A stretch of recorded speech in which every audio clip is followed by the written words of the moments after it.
السلام علیکم ناظرین، امید کرتا ہوں آپ تمام حضرات خیریت سے ہوں گے۔ آج میں بہت ہی اہم موضوع، اہم ٹاپک لے کر آپ کے سامنے آیا ہوں۔ وہ مسئلہ ہے خودکشی کا کہ کیا دنیاوی پریشانیوں سے تنگ آ کر کے ایک ہی راستہ ہمارے پاس بچتا ہے خودکشی کا، اور کیا ہمارے مسئلے کا حل خودکشی کے علاوہ اور کہیں نہیں ہے؟ تو اس مسئلے کو سمجھنے سے پہلے ایک شعر سن لیجئے کہ اب تو گھبرا کے کہتے ہیں کہ مر جائیں گے، مر کے بھی چین نہیں پایا تو کدھر جائیں گے۔ خودکشی مسئلے کا حل نہیں ہے، اپنی جان کو ختم کر دینا مسئلے کا حل نہیں ہے۔ ہاں، آپ اگر اپنی جان کو ہلاک کر دیں گے، خودکشی کر لیں گے، سوسائڈ جیسے سنگین جرم کے آپ مرتکب ہو جائیں گے، تو آپ دنیاوی پریشانیوں سے یقیناً آزاد ہو جائیں گے، دنیاوی تکلیفیں آپ سے ختم ہو جائیں گی۔ لیکن کیا آپ نے اس بات کی گارنٹی لے رکھی ہے کہ ہماری دنیاوی زندگی میں جو تکلیفیں تھیں وہ تو ختم ہو جائیں گی؟ کیا اس کے ساتھ ساتھ ہمارے آنے والی دائمی زندگی یعنی آخرت کی زندگی کی تکلیفیں بھی ختم ہو جائیں گی؟ آپ نے اس کی گارنٹی لے رکھی ہے؟ نہیں، بلکہ ہماری آخرت کی زندگی تو شروع ہی ہوتی ہے یہاں سے مر جانے کے بعد۔ یہاں آپ کو تو اختیار ہے، دنیا میں زندگی آپ کے اختیار میں ہے۔ آپ چاہیں تو نیک اعمال کریں، آپ چاہیں تو برے اعمال کریں، آپ چاہیں تو کفر اختیار کریں، آپ چاہیں تو مسلمان ہو جائیں، ایمان لائیں، جو کچھ بھی آپ کرنا چاہیں دنیا میں یہ آپ کے اختیار میں ہے۔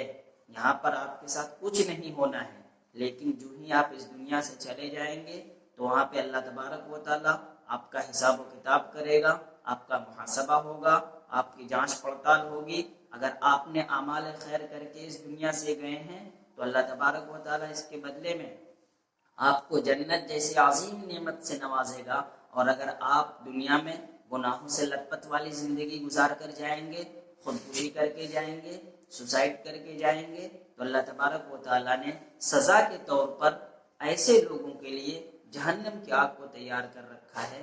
کیا آپ یہ سوچتے ہیں کہ ہم دنیاوی پریشانیوں سے تو باز آ جائیں گے، دنیاوی پریشانیاں ہم سے ختم ہو جائیں گی، ہم سوسائڈ کر لیتے ہیں؟ آپ سوسائڈ کر کے یقیناً دنیاوی پریشانیوں کو اپنے سے دور کر لیں گے، لیکن ہمیشہ اور ابدی زندگی کی پریشانیوں کو اپنے گلے سے لگا لیں گے۔ خدا اللہ تبارک و تعالیٰ قرآن کریم میں فرماتا ہے کہ وَلَا تَقْتُلُوا أَنفُسَكُمْ، اپنے آپ کو ہلاک مت کرو، اپنے آپ کو قتل مت کرو، خودکشی مت کرو، سوسائڈ مت کرو۔ اللہ تبارک و تعالیٰ تمہارے اوپر رحم کرنے والا ہے۔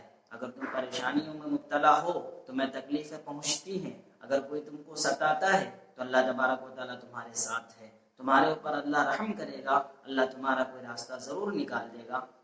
لیکن اس کے باوجود بھی اگر کوئی سوسائڈ کر لیتا ہے، خودکشی کر لیتا ہے، تو اللہ تبارک و تعالیٰ سختی کے ساتھ اس کے ساتھ پیش آئیں گے۔ اللہ تعالیٰ فرماتا ہے خودکشی کرنے والے ہمارے نافرمان بندے ہیں، خودکشی کرنے والے ہمارے نافرمان بندے ہیں، اور ہم یقیناً اس کو جہنم کی آگ میں ڈالیں گے۔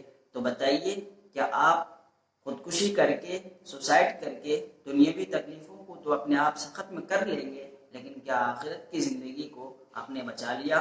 آپ تو اپنی آخرت کی زندگی برباد کر لیے۔ ایسے ہی لوگوں کے بارے میں خسرت دنیا والآخرہ آیا ہے کہ ان لوگوں نے اپنی دنیا بھی برباد کر لی اور اپنی آخرت بھی برباد کر لی۔ خودکشی مسئلے کا حل نہیں ہے، ہمیں ہر مسئلے کا حل تلاش کرنا چاہیے۔ اگر بالفرض مان لیتے ہیں کہ اگر ہم حل تلاش کرنے کے باوجود بھی حل نہ ملے، تو بھی اللہ تبارک و تعالیٰ نے خودکشی جیسے سنگین جرم کے ارتکاب سے باز رہنے کے لیے کہا، اور یہ کہا کہ صبر کا دامن تھامے رکھو، صبر کرنے والوں کے ساتھ اللہ تبارک و تعالیٰ ہے۔ ذرا آپ ہمیں بتائیے کہ کیا انبیاء کرام علیہم السلام سے زیادہ بھی کسی کو تکلیفیں پہنچائی گئی؟ کیا صحابہ صحابیات سے زیادہ کسی کو ستایا گیا؟ کیا تابعین تابعات سے زیادہ کسی کو رنج و الم پہنچے ہیں؟ لیکن کیا ان لوگوں نے کبھی خودکشی کی؟ کیا اس سنگین جرم کی طرف کبھی سوچا؟ کیا ان لوگوں نے ایسا اپنے تصور میں بھی لایا؟ نہیں، ہرگز نہیں۔ کیوں؟ اس لیے کہ ان لوگوں نے اللہ تبارک و تعالیٰ کے کیے ہوئے وعدے، صبر کے اوپر جو انعامات اللہ تعالیٰ نے رکھے ہیں اس کے اوپر ان کو پورا یقین تھا، ان لوگوں نے صبر کے دامن کو تھامے رکھا، اس لیے ان لوگوں نے ایسا جرم نہیں کیا۔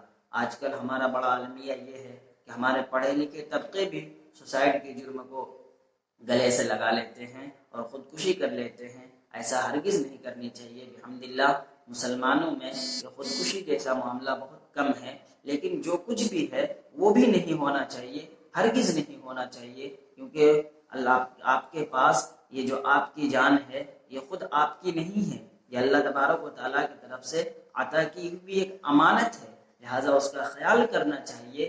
آپ اس امانت میں خیانت نہیں کر سکتے، آپ اللہ تبارک و تعالیٰ کی طرف سے دی ہوئی اس امانت کے مالک نہیں ہیں کہ آپ جیسے چاہے اس کو استعمال کریں، جب چاہے ختم کر دیں، جب چاہے اپنے آپ کو ہلاک کر دیں۔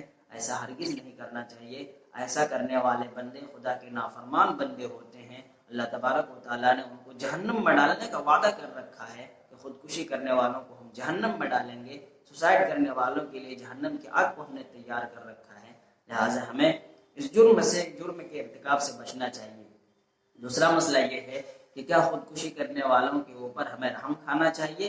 نہیں، ہرگز نہیں رحم کھانا چاہیے، یقیناً رحم نہیں کھانا چاہیے۔ کیوں؟ اس لیے کہ اگر آپ اس کے اوپر رحم کھائیں گے، اس کی حمایت کریں گے، تو دوسرے لوگ جو پریشانیوں میں مبتلا ہیں وہ لوگ بھی اس جرم کا ارتکاب کرنے کی طرف سوچیں گے اور آگے بڑھیں گے، ان کو بھی حوصلہ ملے گا، ان کی بھی حوصلہ افزائی ہوگا، لہذا ہمیں ہرگز نہیں کرنا چاہیے۔ جو کوئی اس جرم کے مرتکب شخص کی حمایت کرتا ہے تو وہ کہیں نہ کہیں سے اس کے گناہ میں انوالو ہوتا ہے، اور خودکشی کرنے والے تو چونکہ نافرمان ہوتے ہیں تو پھر ہمیں ایسے گناہ سے بچنا چاہیے۔ مسئلے کا واحد حل خودکشی نہیں ہے۔